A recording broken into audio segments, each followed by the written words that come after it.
Hey, welcome to today's Daily Walk. Jesse Dale here, and in 1991, we had a ping pong table. It was a hot summer, and a buddy of mine, Reiner, would come over, and we'd play ping pong. And back then, we did everything for money, whether it was quarters or dollars.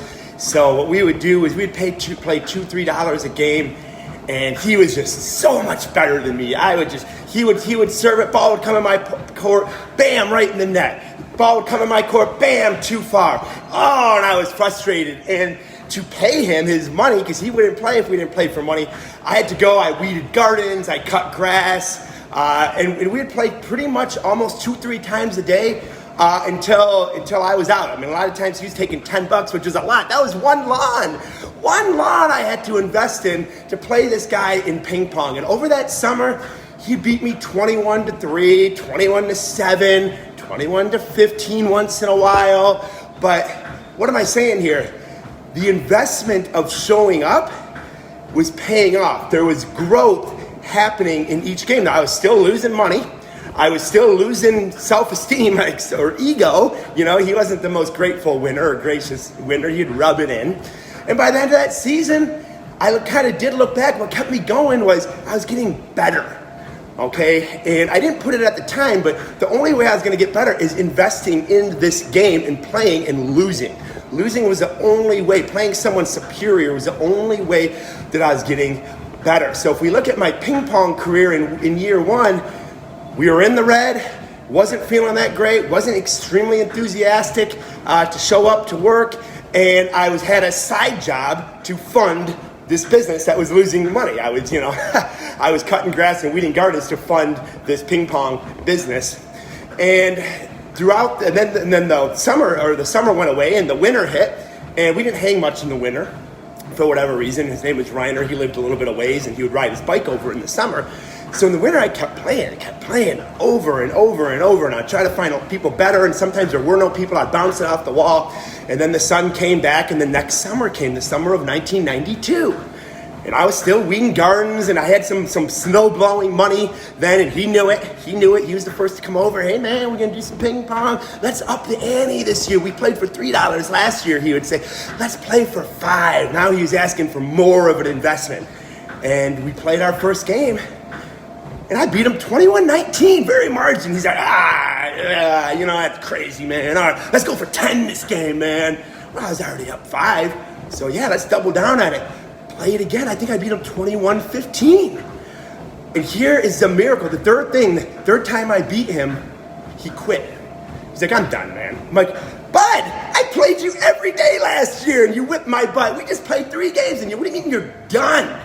So what am I saying? How does this relate to your business?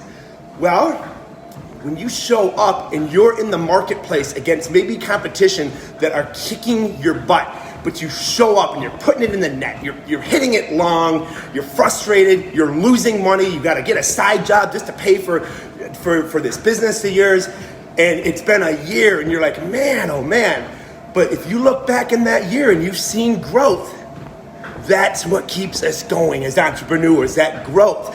But the symbolism here is the next year, now you're in the black. Now the competition's like, wait a minute, you're the one that we used to kick around, you were the one we used to laugh at, you were the one with no influence. Well, who are you now? And this is what happens. When you kept showing up, you kept growing, and they were getting, what is happening is your competition starts to close down.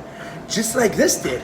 Now the marketplace is like, shoot, this person that kept showing up, this person that kept moving forward, this person that kept improving is now one of our only options in the marketplace, because you literally outgrew your competition.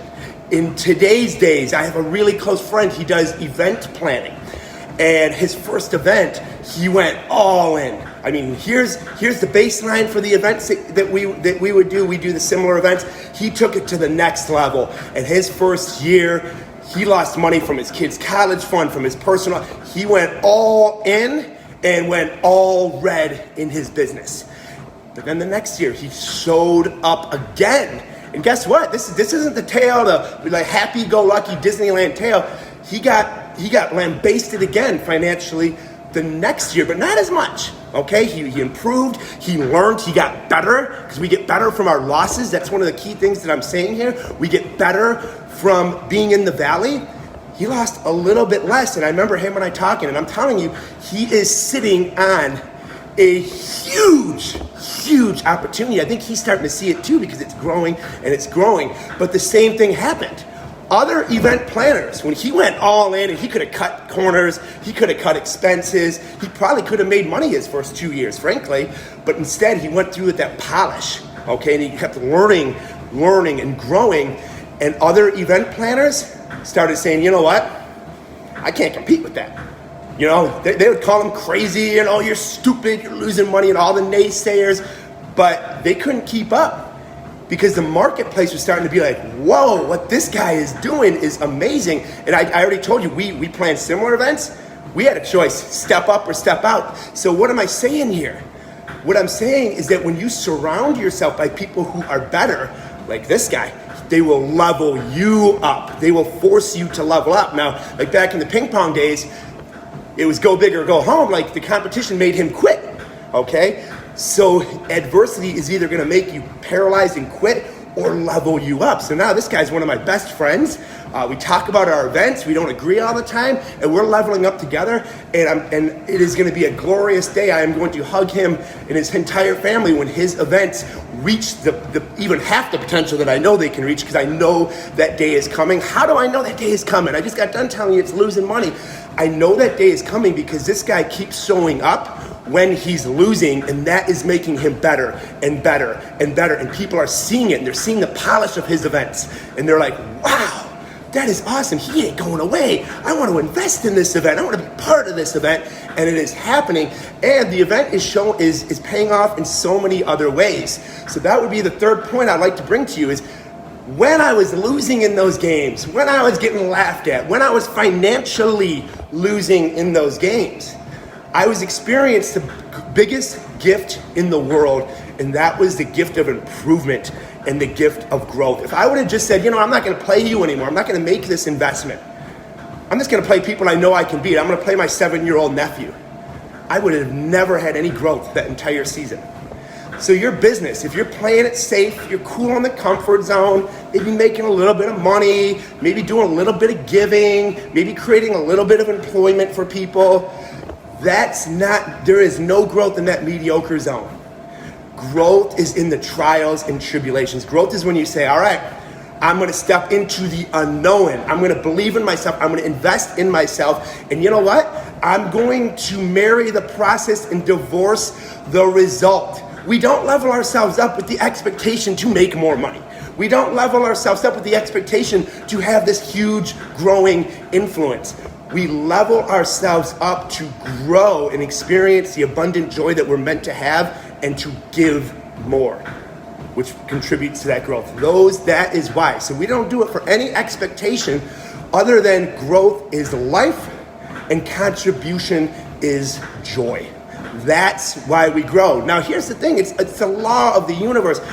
More than likely, you're going to get financial growth back. Okay, more than likely you're going to grow the earthly things, the possessions, or whatever it is. Okay, but those are just byproducts of stepping out of that comfort zone. For example, my buddy that's the event planner grew in several ways and contributed in a lot of ways. Like the people that did his events loved it. So yes, he may have had a financial loss, but he had a gain in so many other ways. Just like when, yes, I might have had a financial loss in those ping pong games, but I had so much growth in character, so much growth in talent, so much growth in skill that's where the investment comes back into yourself. And then lo and behold, the next year, the financial investment paid off. So that's what we can learn from a 12-year-old, 11 or 12-year-old ping pong player.